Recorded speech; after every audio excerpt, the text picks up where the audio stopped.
breathe. Good afternoon, everyone. Welcome to Talkin Kop post-match show from our away trip to Southampton, which should have been a nice, routine, easy trip to bottom of the table on the south coast. And it was anything but, wasn't it? It's just me and Ashley today. The other two are either on holiday or having a day off and chilling out and leaving all the heavy lifting to us. So stick around and throw your comments in. We'll get to as many comments as we can throughout the show. But Ashley, how are you? You all right? I'm feeling better now. That was way more nervous than we needed to be for that. I was expecting a nice, calm morning. I did yoga this morning. I felt great. And then all of a sudden my heart rate just spiked for an unknown reason. Thank you, Liverpool, for doing that, ruining my morning. But no, all is forgiven. They never like to do things the easy way. They really don't. And it drives me insane sometimes, but I guess that's why we love them. Well, that's it. I mean, I can't ever remember a time where Liverpool have ever done easy, but at the same time, you go into, look, we'll start with the lineups. And I suppose the biggest thing for me with the lineups is Costas wasn't involved at all today. Out that he picked up a knock in training. But, the lineup came in and Kelleher, Bradley, Konate, Virgil, Robertson, Jones, Gravenberch, Szoboszlai, Darwin leading the line with Salah and Gakpo either side of him. Were you surprised at all that he went this strong? Personally, no. I think if you listen to Slot prior to this game, he made the point several times, and rightfully so, now that it turns out that this was not going to be an easy game. I think that, in an ideal world, I'd love to rotate a few more players, but especially given what happened yesterday, this was a must-win game. And I'm actually glad he went as strong as he went, and that's not because of the way the game went. Even if we had blown them away today, I still would have been happy that he had gone strong, because I think that it sets the tone going forward. And I don't want to see a world where we take any Premier League team lightly, because I think that's backfired on us before.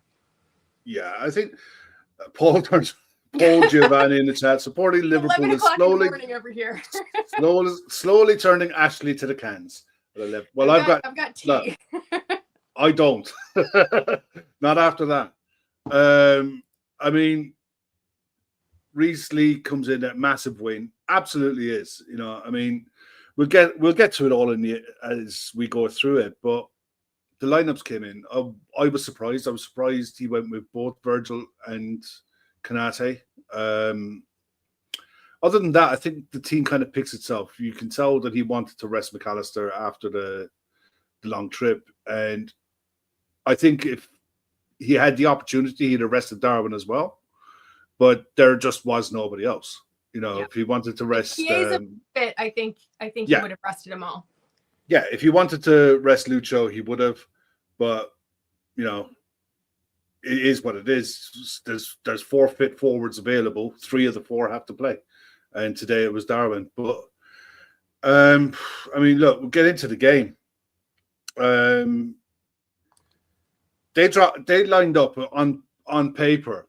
It looked like 4-5-1, but nobody expected Downs to drop into playing as a third centre back from midfield. Something I think I saw someone doing it. I don't know, was it last week or the week before? It might have been one of the international games that they, on the ball, one of the centre backs joined into midfield, and when they were off the ball, they dropped back into centre back. Might have been the Ireland game, actually, the Ireland-England game. And you've seen a few sides do it. That's what I thought Southampton were going to do. When I seen Downs dropping back in to a back 5, I thought they're going to confuse themselves doing this. This isn't something they normally do. But we kind of dominate the first few minutes, dominate possession. But the first real talking point to come was a potential penalty shout for Southampton, where Konate was done by a bit of skill and hand on the back. And forward goes, I can't remember the forward saying that, but he went down as if someone had Mike Tyson him. What did you think? What did you think of it when you saw it first?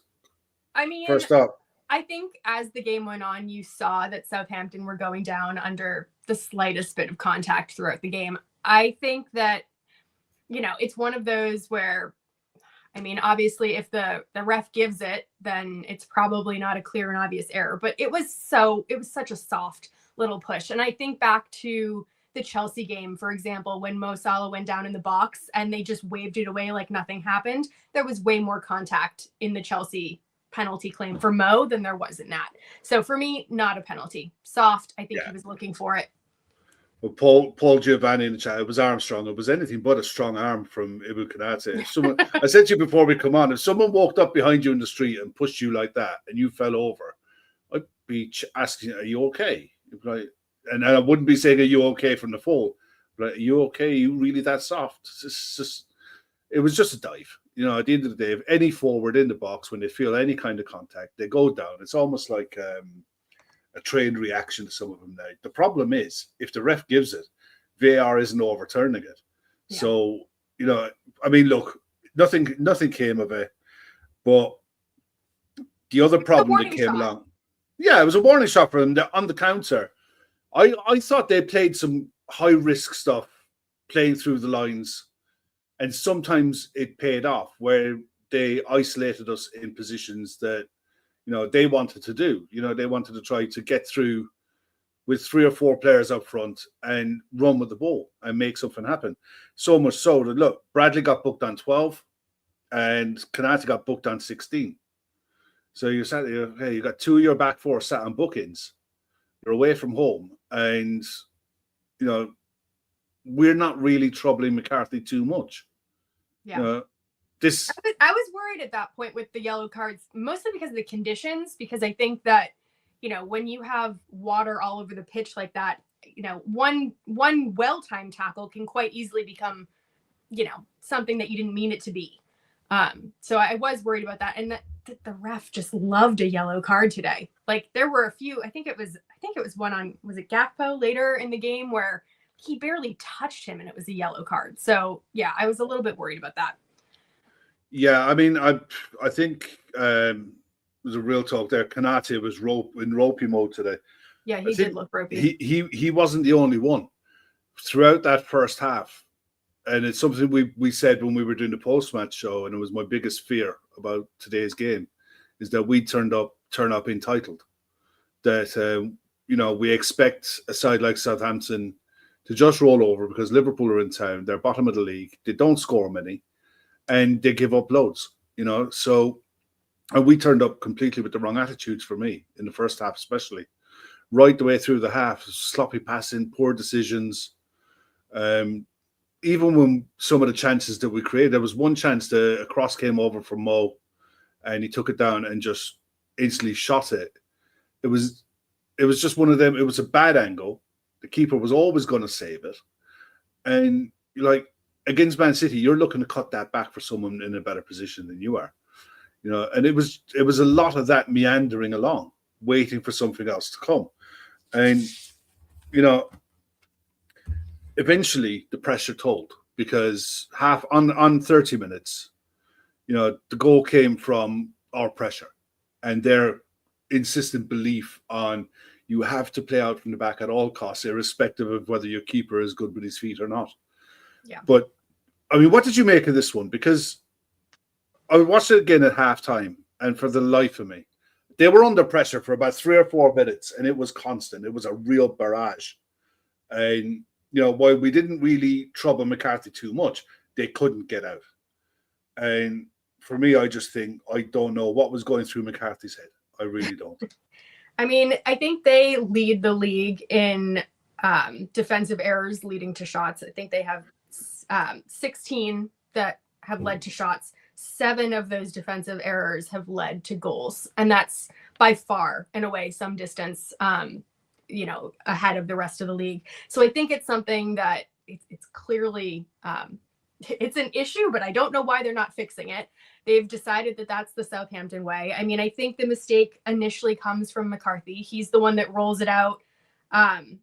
Which was just a horrible pass to, I think it was Fernandez. There was some great pressure there from Jones, which then kind of led to Downs kicking it to Szoboszlai and Szoboszlai finishing very astutely. It was a great finish right off the bar, or right off the post rather.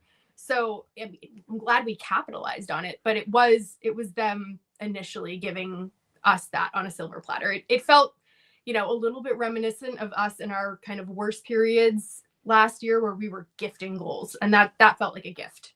Yeah, I mean, it was a lovely finish. As someone mentioned it, I can't find it now, but someone put it up in the chat earlier on. It was a nonchalant finish. When you see that one from behind, he just rolled it out, took it with his left foot in off the post, and 1-0. It was like, okay, getting the first goal today felt like it was going to be huge, and I just thought, okay, manage it from here now. Put your foot in the ball. They'll try and come out. They'll try and come out and do something. And it was more of the same. It just felt like it was meandering along. And so, 2 minutes later, after the kickoff, 2 minutes later, big save from Kelleher from Downs. That was a great save down low. Yeah. He did really well there. But that just goes to show how, for me, it was like we hadn't woken, we got the lead and it was like, okay, everyone's just like big sigh of relief. We'll just stroll on from here and walk away comfortably. Southampton had other ideas, On 35, Lallana goes off with a hamstring injury, but before that, there was a challenge that went in. I think was it on? It was on Gravenberch, I believe. On Gravenberch. When you saw it first, what did you think? I think it's another one of those. If the ref had seen that and given it as a red, I don't think it would have been called back. I didn't think it was a red like in real time the first time I saw it. I think it's one of those where if you see the different angles, you see how it kind of raked down the back of his Achilles. Yeah. I thought it was a pretty bad tackle. But yeah, I think it's one of those could have gone either way. Definitely an orange card if there was one. I'd be honest, when I saw it back at halftime, I sort of said it to Chris during the game. I didn't think it was at the time. And mainly I didn't think it was at the time because of the reaction of the other players around him. And it was something that Carragher said during the commentary that kind of made it stood out. Well, it's Lallana. They're, a lot of them are his teammates and they didn't want to make a big issue of it. But when I saw it at halftime, I was like, you're not looking at the ball. You're nowhere near the ball. You've hit him on the ankle of his back foot with your studs up. I don't know what more of a definition of a red card it could have been. Wasn't there one yesterday? Was it the Chelsea game? I don't remember off the top of my head. There was one that was almost identical yesterday, and it wasn't given as a red either. So I don't know if that's. I think it's becoming. They're becoming a lot more lenient on it this season. Full stop. Last season, the season before, anything in and around the ankles you were getting red cards. You were seeing a lot of red cards for those type of challenges. This season, it seems like it's not so much. Whether they're going back to the idea of there needs to be physical contact in the game, and they're trying to take it as, well, he made a genuine effort to play the ball. I don't think there is. I think Lallana probably knew. I think he knew straight away because he was straight in to make sure the player was okay. So he knew he caught him, and he knew he caught him in a bad area. And Southampton were very lucky at that.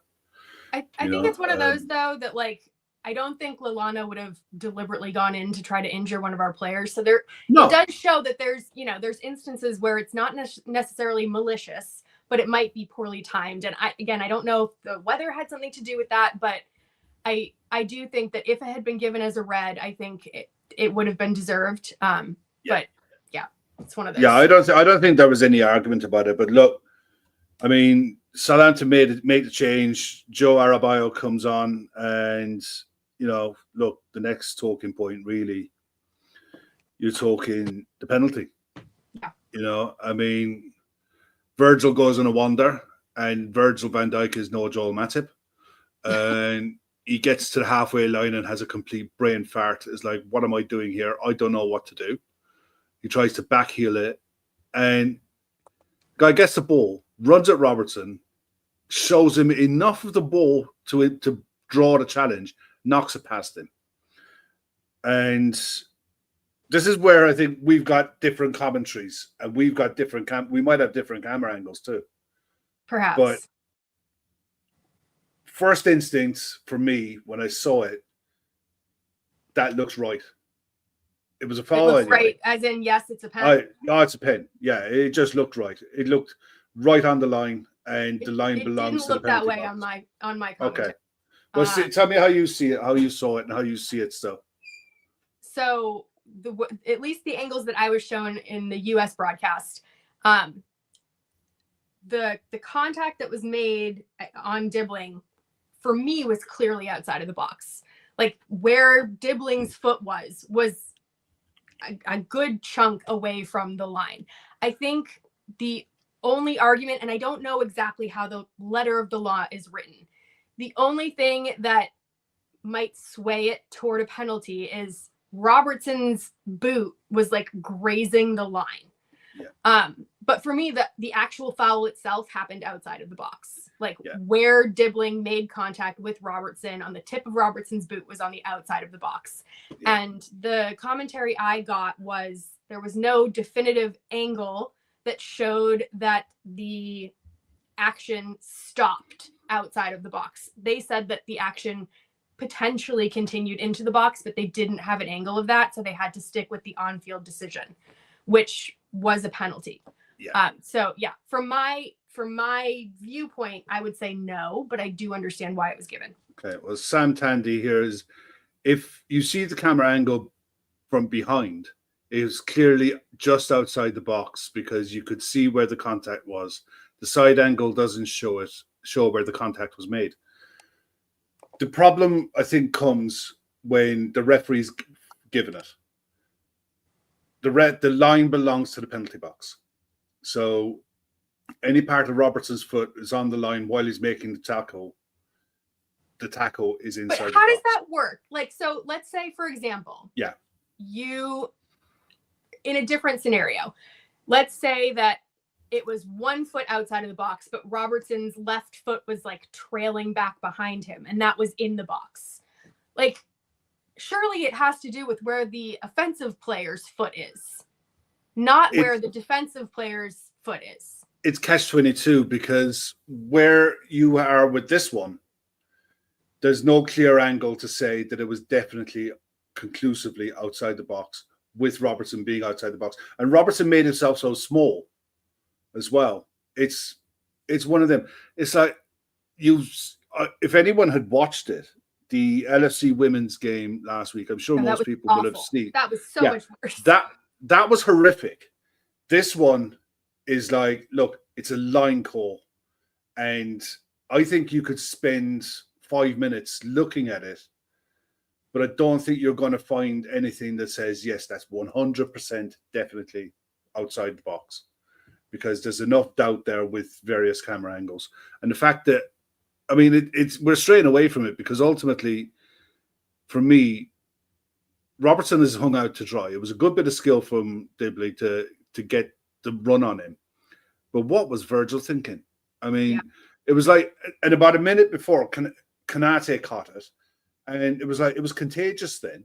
Then Virgil caught it. And it's like, you're both having brain farts. You're 1-0 up and you're giving the chances up. What's going on? Where it needed someone to put their foot in the ball and zed it if you were in any doubt at all. They just decided to try to match Southampton with what Southampton were doing, with playing out from the back at all costs.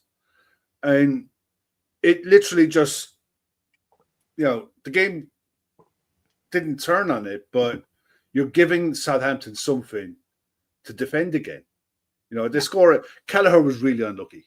He was really unlucky. I know. He did a great job stopping the original pen. I mean, it just... I don't really like that rule. I don't know. I feel like if you save a pen, that should be, congratulations, you saved the pen. I don't know. I feel like you did all the hard work and then you have to get up and do it all over again. But I mean, he saved it. I think the thing is, because it comes straight back, it's hard for someone to get in to get a tackle. A yard either way, and he probably saves it. And the thing is, the second shot goes through his legs. So he's he so unlucky. He almost blocked the second shot. So yeah, you know, he was so unlucky. Credit is due.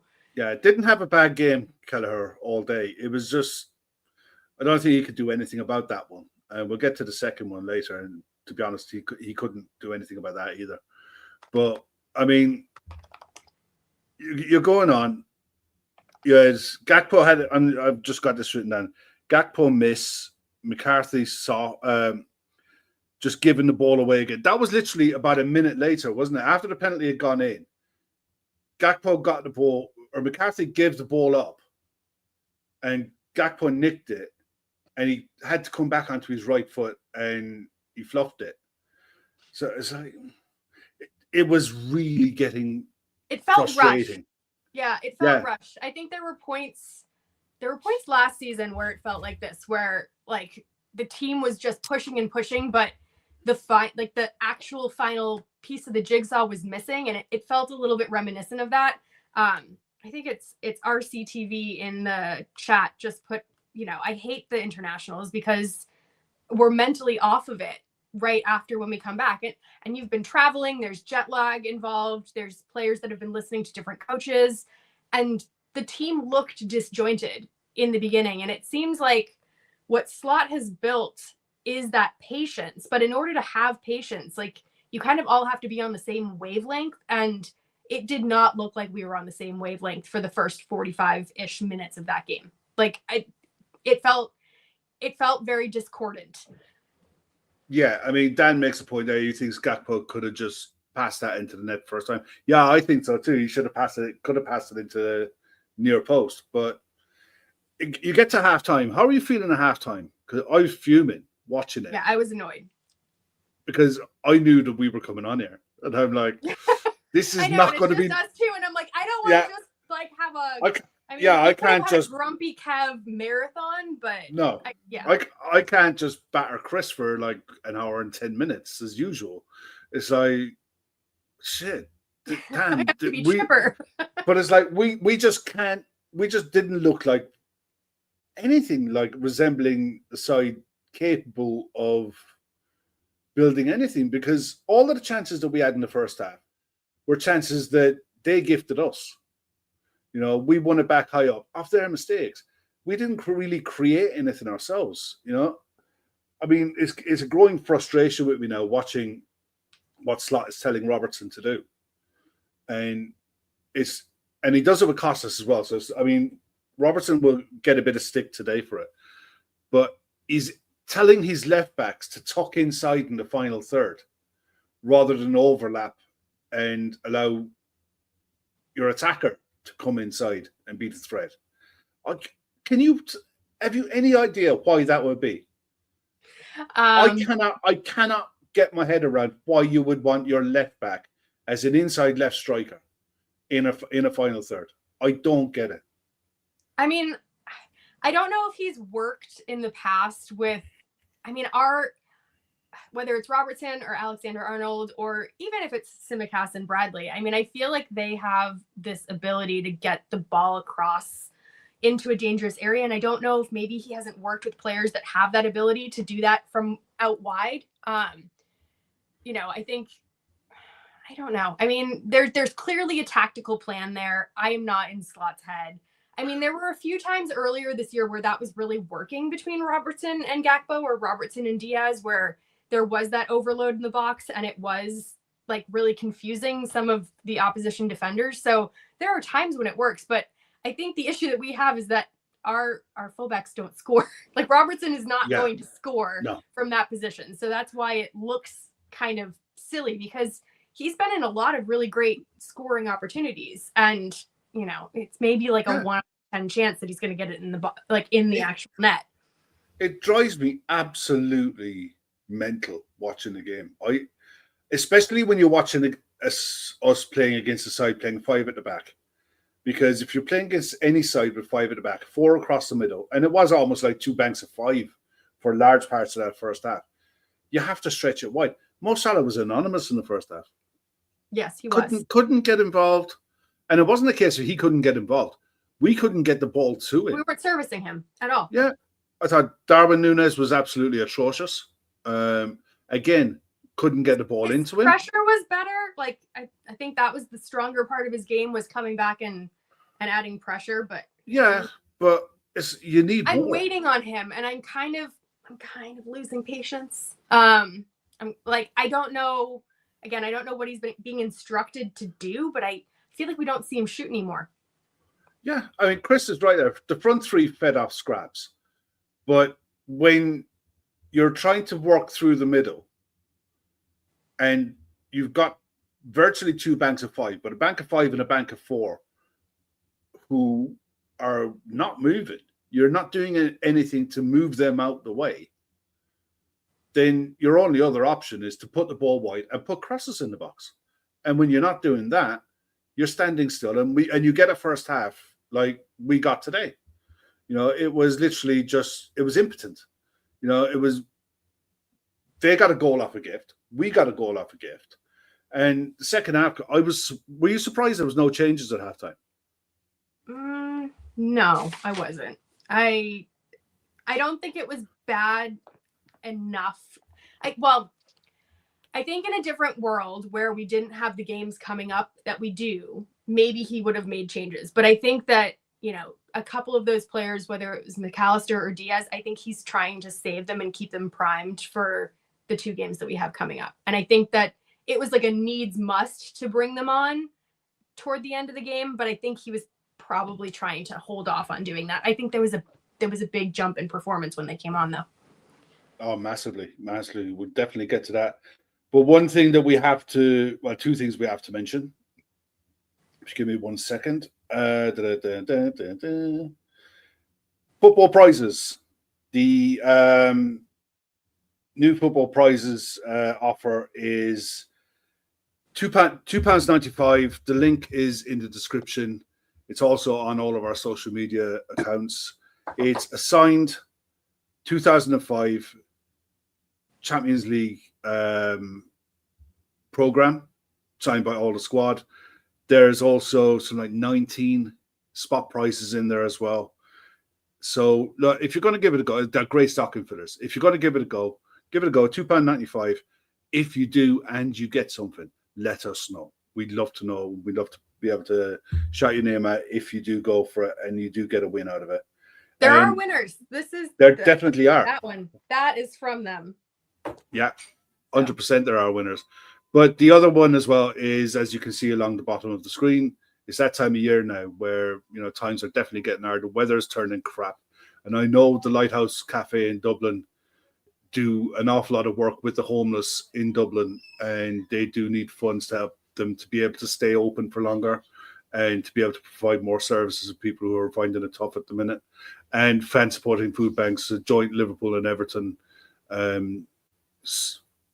group, really, which you've all seen if you've been to the ground, where people will you can donate money, you can donate shopping, whatever. But if you could donate to us, we can make sure that we can get funds to them so they'll be able to provide the services that they're carrying on providing, especially at this time of year when things are absolutely horrid outside. So any help you can give us would be absolutely fantastic.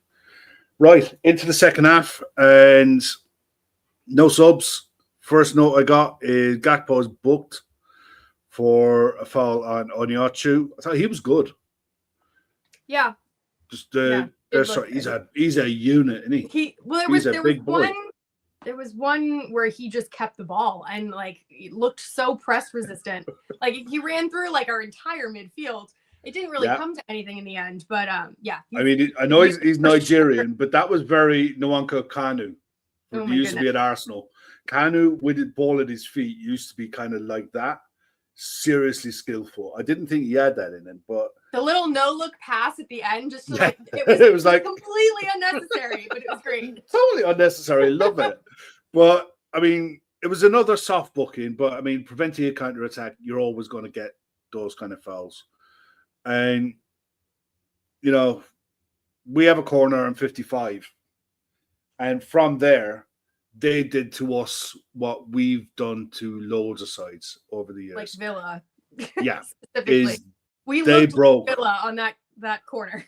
Yeah, they broke on us like we break on most sides. And we had opportunities to deal with it. The worst part Jones about had the biggest opportunity there. Like when they were out on the line, I just wanted him to take him out. Yeah, but even from there, you shouldn't. Even if he gets beat there, you still got 3 players in the box to deal with it. Yeah. And for me, the biggest problem of that goal, 3 players went to the ball, and nobody thought the guy who's on the penalty spot on his own might be a little bit of a problem here. Yeah, it looked really foolish. Like if it was an under 11s game on a Saturday, you'd be screaming at him.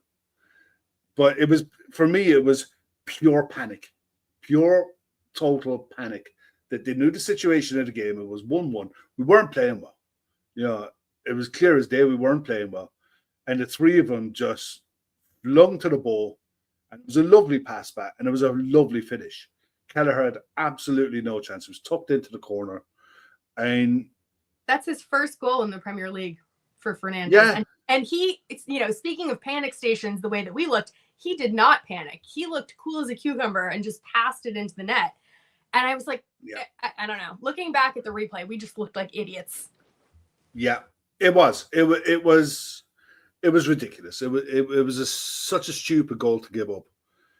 But you're 2-1 down then, and I'm like, where in the hell is this goal going to come from? Because Matt was saying in our group chat, as I said to him on 73 minutes, they're killing the game here. They're staying down, they're going down when they're not. Blah, blah, blah.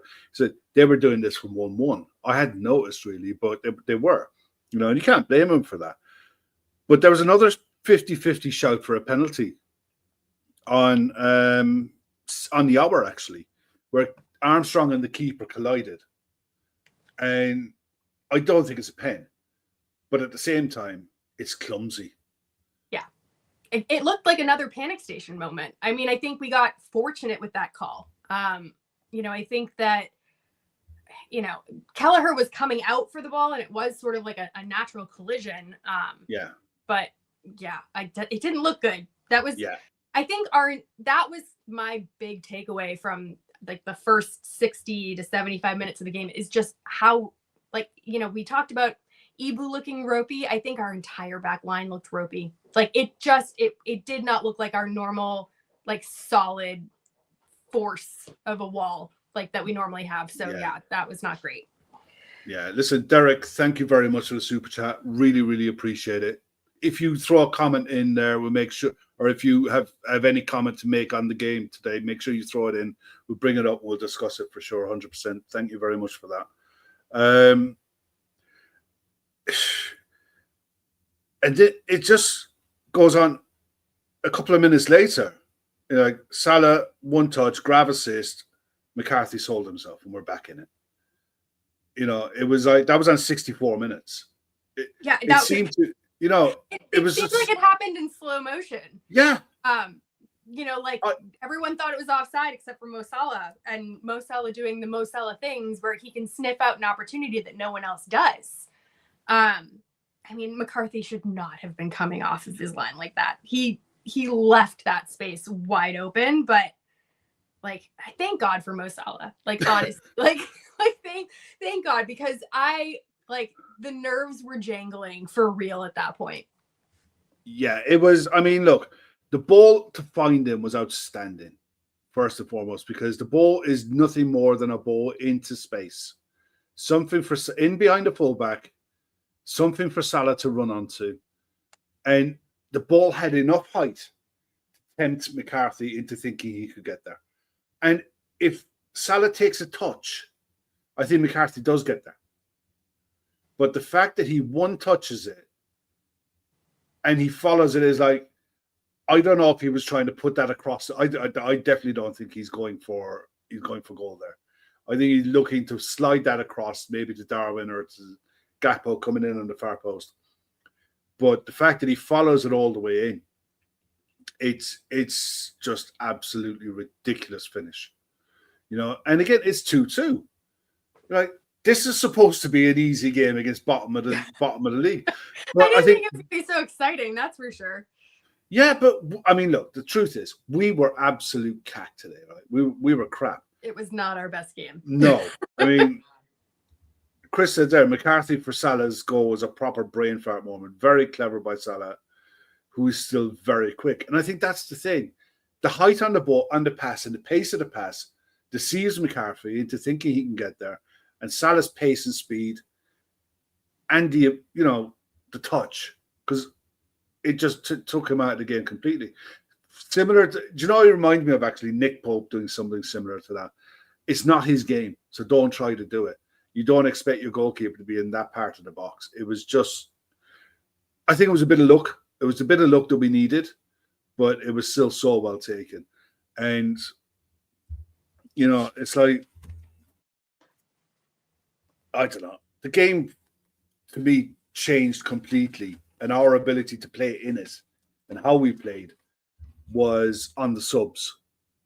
We made the changes. I think it was Jones went off for McAllister, and surprisingly, Gakpo went off for Diaz, but it was like you have to take someone off. So yeah. I was surprised that Nunes didn't go off, because I do think he was less effective. I thought Gakpo was having a better time, but it was, sort of picking from a bad bunch at that point.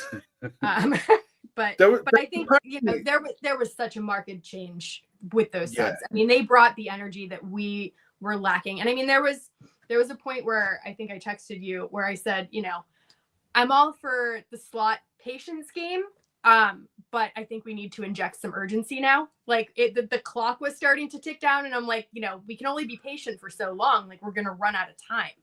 And it did feel like that was the catalyst for, turning the dial up.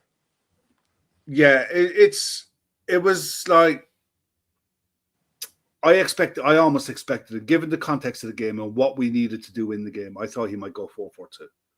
I thought he might just bring Diaz on, play him through the middle with Darwin, sacrifice a midfielder, maybe bring Joe Gomez on to make us a little bit more solid at the back. But he stuck to his guns. He made the changes he made, and Diaz instantly seemed to be a live wire. He had a header from a Robbo cross. Then it just seemed to be wave after wave after wave of Liverpool pressure that Southampton were having to soak up. They did nothing basically for the bones of about 12, 13 minutes, where they couldn't get out. We suffocated them in. And I just expect, from that stage, it was a case, I expected someone to put their hand up and do something, because I honestly just felt we were going to score from there. How were you feeling with it? It was 2-2, 20 minutes to go. Were you kind of like, we're going to get this? Or were you a bit nervous, like, we're going to overcommit and we're going to get caught? Which camp were you in? I mean, the minute the Salah goal went in, my mood increased tremendously. The second one, not the third one. The minute the second one went in, I felt like, okay, at least there's a little bit of momentum to build off of. And then once we saw McAllister and Diaz come on and have that impact, I felt like it was coming. I didn't think it was going to be like a total crumble job, because they had been defending quite well, actually. But I think we were just starting. It started to feel more purposeful and less of that kind of discordance that we were talking about in the first half. Like, this felt like we had a plan and that we were finally clicking in a way that we weren't. So I was quietly optimistic. I mean, it's still Southampton at the end of the day. I mean, it's a place that we should be going. And I did have faith that we were going to finish the game with the win, but my God, we made hard work. So not necessary. I know, but you get those games. You always get those games in the Premier League. You'll always get them generally after international breaks. Yeah. And I honestly believe this. I don't think there is easy away games in this league. I don't think there is either, especially, and I think that's why it was so important that, it was a strong starting 11, because I think that Slot made that mistake before with Forrest, where, he, granted, it wasn't because it was a week 11, but I think he came out after that game saying, oh, well, like it was a lower half of the Premier League team. And, I'm surprised at the quality that was on show. And, I think he learned his lesson there. I think that Forrest continues to live rent free in his head. And I don't think he wanted to have that happen again. So, well, it was actually like a good marker in kind of like learning from that, because I think, we saw in that game him kind of panic and go to 3 at the back and try some weird stuff that really didn't work. And I think this was actually a really interesting kind of evolution of Slot to notice, like, well, he didn't really change up the formation. Like, he trusted the guys that he had. He kept the substitutions quite simple, and he kind of kept with the plan and trusted the guys to eventually pull through. So I don't know. It was just an interesting change, because it could have been quite similar for, like, today could have felt like the Forest game. Yeah. I mean, look, ultimately the winning goal came from a penalty. Ball came in the box. Sugawama just come on.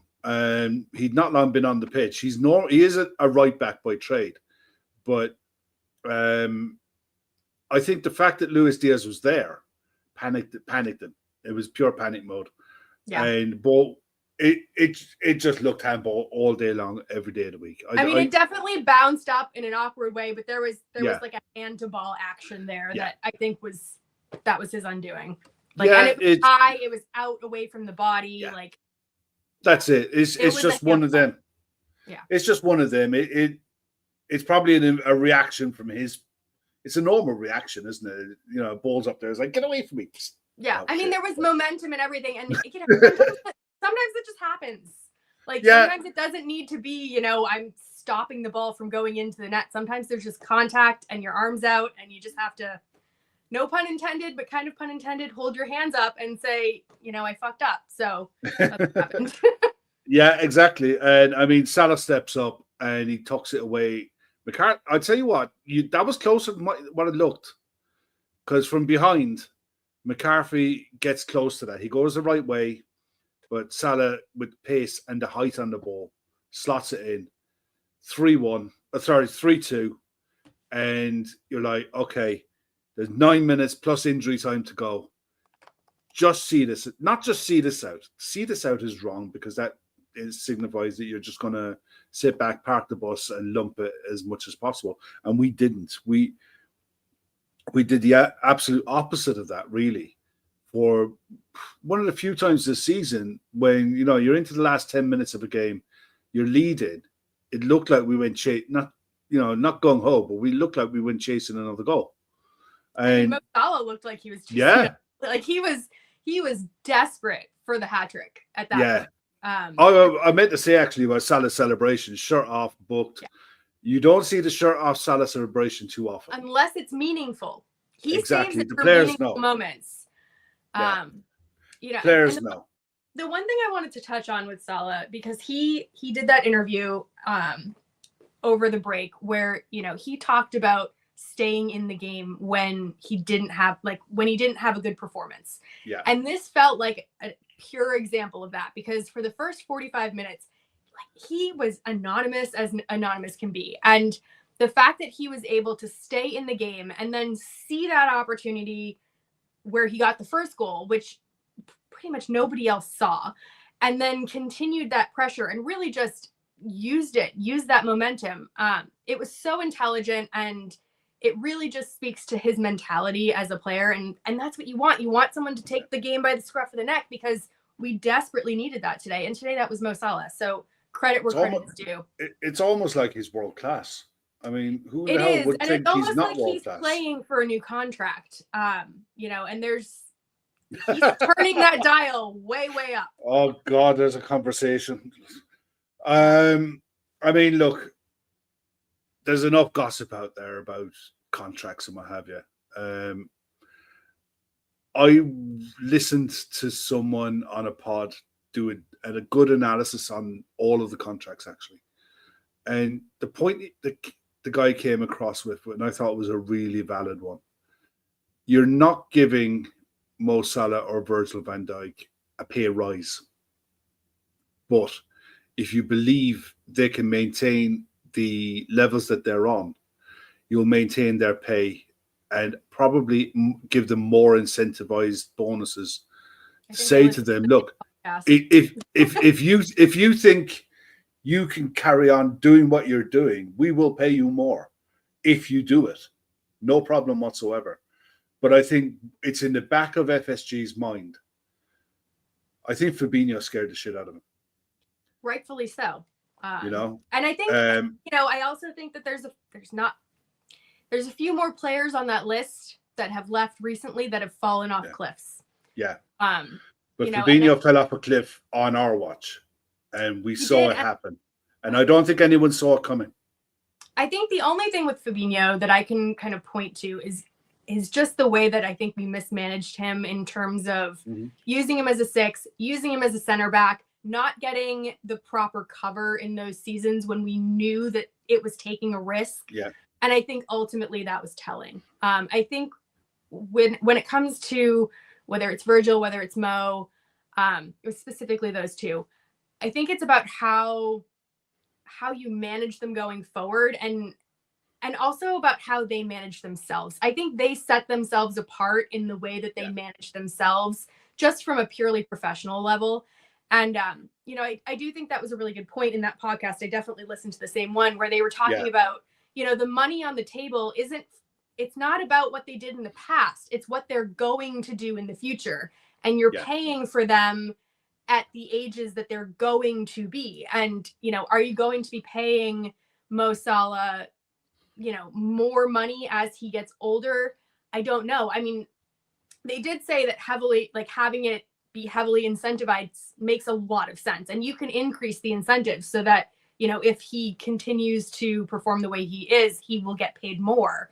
But you do at some point have to take into consideration the fact that they're getting older. But that does not mean that I don't think that he should sign. I think he should absolutely be offered a new deal. And 100%. 100%. I would be signing both of them up tomorrow. No problem. I mean, Madge makes a point there. The signs were there for Fabinho. There's no sign of Verge and Mo. I don't think that, not for me. For me, I did not see Fabinho going off a cliff like he did. I mean, you could see the dips in his performances were there. He wasn't as quick as he was, sure. But I honestly thought it was just a blip. He needed a rest. He needed someone to come in and help him a bit. I did not see this, and I didn't see it with Genie. I knew Genie we'd ran him into the ground before he left. Henderson fell off a cliff big time. But I don't think you can afford it. The wages that these guys are going to command over the next 2-3 years, potentially 3 years, I don't think you can have them fall off that proverbial cliff on our watch. You have to be very careful and get these decisions right. Saying all of that, I agree with what someone said earlier on. They look after themselves so well that they give you no reason to doubt that won't continue.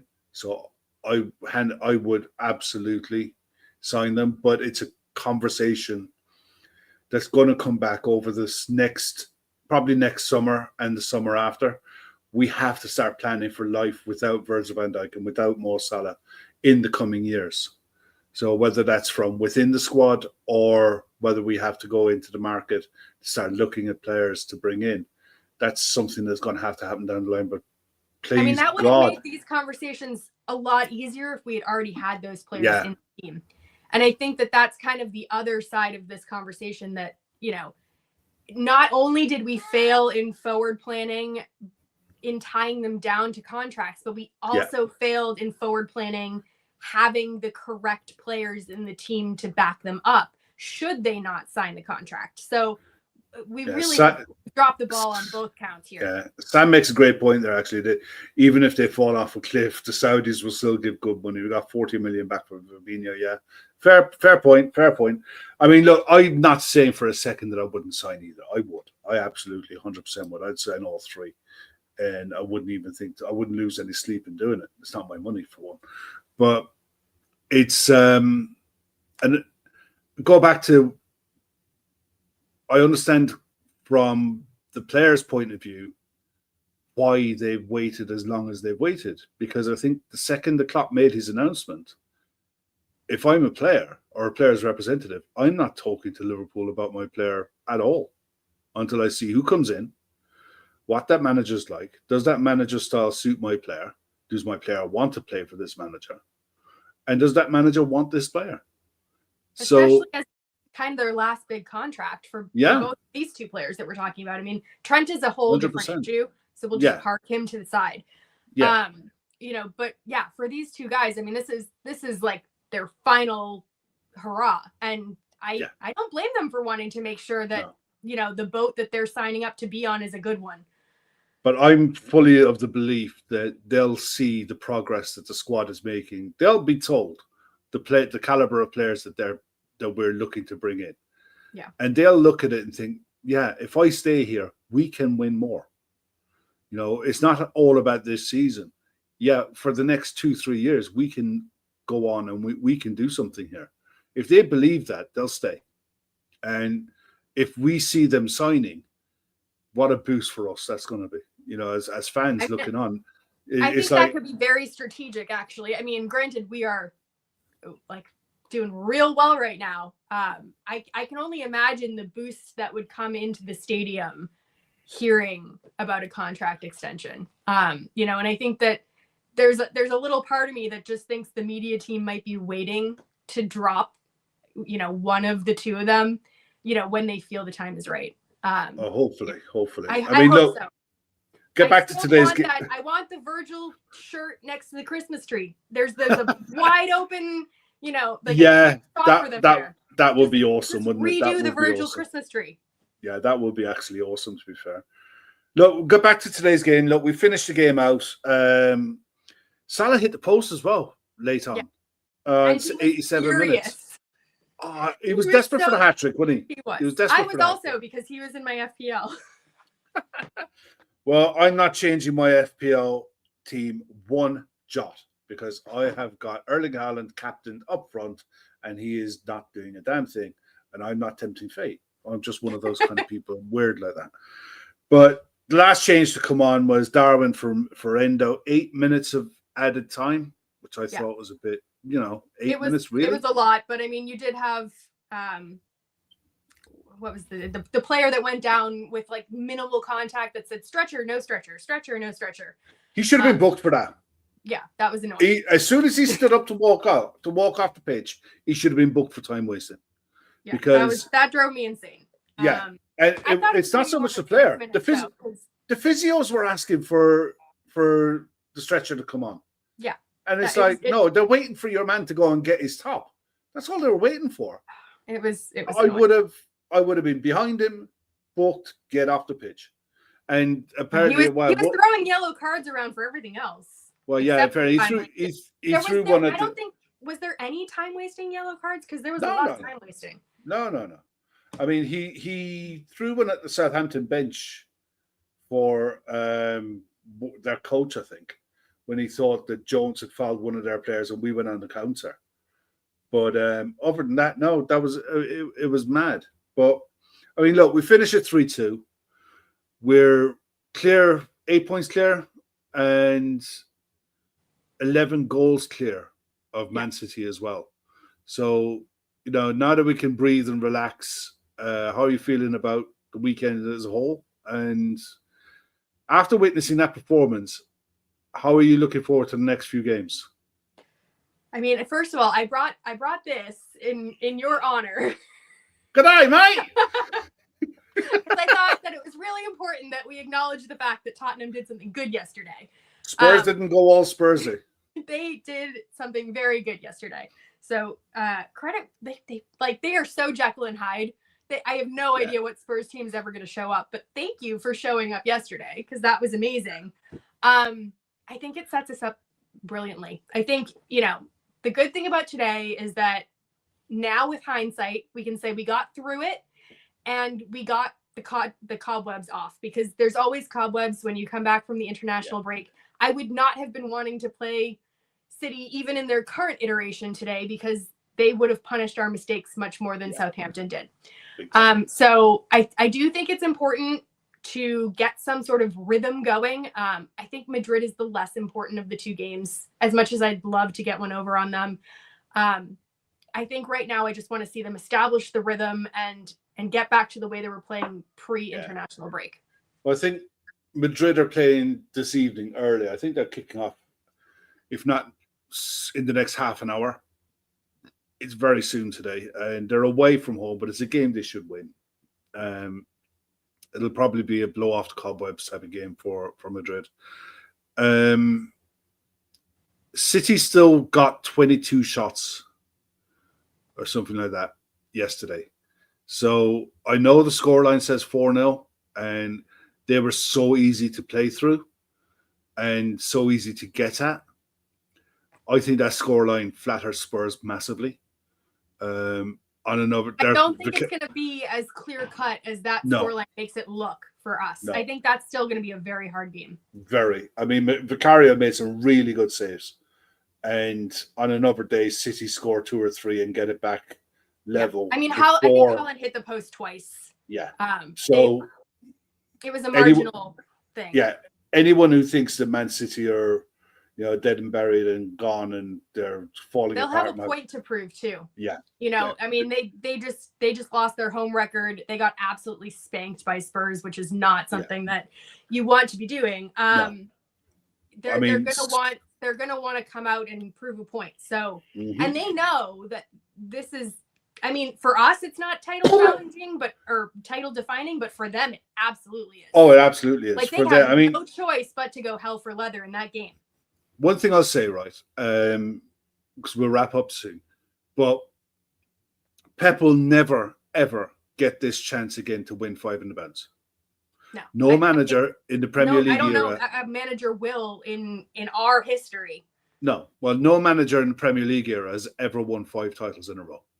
They've won 4. And look, financial stuff aside, to keep a club motivated for that length of time is unreal. It doesn't happen often. And we've seen it before. I think it was Jose Mourinho's Chelsea, where the wheels completely fell off when they were going for, multiple back-to-back titles. And they've got a lot of players on the wrong side of 30 and a couple of iffy transfers that haven't kind of worked out. It's for them to come back and win 5 in a row will be absolutely unbelievable. Very doubtful. But look, there are some comments there from today's game. I'll just throw a few up that I've seen. There's not that many. Well, obviously because I've been talking, but there's also I know. Let's just throw these up there. You read. Okay, so you go. A couple of fun facts about Mo Salah. He has at least 1 goal involvement in each of his last 6 starts for Liverpool. That's mental. Arne Slot has equaled Carlo Ancelotti and Gus. I don't know how you pronounce his name. Gus Hiddink. Okay. Is the fastest manager to reach 10 Premier League wins, which is in 12 games. Slot came out. He said the positive is that we fought back, but it was only 2 times that they arrived in our 18-yard box. We dominated because of this. But because of the scoreline, it felt like a difficult one, but we deserved to win. Yeah, if you've got any more ones there, because I have missed a pretty long one from Mo Salah. I'm just going to read it because it's too long to throw up. So Mo Salah was speaking to Sky Sports. He said, they were very important, especially after being 2-1 down. It's the most important thing to have won the game. Each game is different. They had a game plan and played very well. We managed to come back and win the game. I think we have a good game plan. We played our game and I was confident we would create chances. It's great. Hopefully we keep going in that direction. We have a game against them, so hopefully we win it and go 11 points clear. Man City is Man City. They've had a bad time now, but they have great players. So. Yeah, I mean. He's not underestimating them either, basically. No. I think the thing is, there's an awful lot of players in this squad who've never won a title for. Not just never won a title, but never won a title for us. And for a lot of these players, it's their first time. And they all want to celebrate with the fans too. Yeah. They all want to win a title with the fans. I guarantee it. Oh, yeah, 100%. But today's game for me was the most important game of the season, given the results of the weekend. The fact that Chelsea and Arsenal ain't going away. No, they're not. The fact that City lost 5 in a row now is unprecedented. It just doesn't. It's just out of the ordinary. And if you don't punish that, then you're only asking for trouble. And the But fact you're not that going we to get did, like this kind of opportunity presented No. to you again. Like this is a rarity. They're having a blip. I expect them to go on their traditional run. well, breaking news: there is a fire alarm at Stockley Park, which means there is no VAR available for the Ipswich Man United game at the moment. I'm not stating the obvious. There's some people in the chat who you all know who you are, making very, very naughty jokes about a certain referee who's suspended at the moment. I couldn't possibly repeat those, not without getting sued. But anyway, listen, on that note, please hit the like button, subscribe if you're new to the channel, leave a comment on who you would have had as your man of the match and why after the show. But Ashley, who's your man of the match? I think it's Mo Salah. He changed the game. Like, he's the one that puts the points on the board. So it's Mo Salah for me. Yeah, easy one for me as well, Mo Salah. So for an hour, wasn't really involved, but when the chips are down and the game needed to be won, he's the main man. You know, he is world class. I don't give a shit what anyone says. And if you don't think he's world class by now, then maybe talking about and getting paid for your opinions on football is not for you. But on that note, listen, thanks, Ashley. Enjoyed that. Eventually, in the end. Everyone else, on vacation, we're Yeah. still making it happen. We make it work. Anyway, listen, thanks for everyone in the chat for your comments and being involved. It's been a great show. Really enjoyed it. And the lads will be back tonight from 10 o'clock. They'll go through the game, not in as much detail as what we did, but they'll pick out our talking points and go through it again. So join Gav and the boys from 10 p.m. Thanks to Ashley. Thanks to you all. And we'll see you again soon. Bye now. Bye, everyone.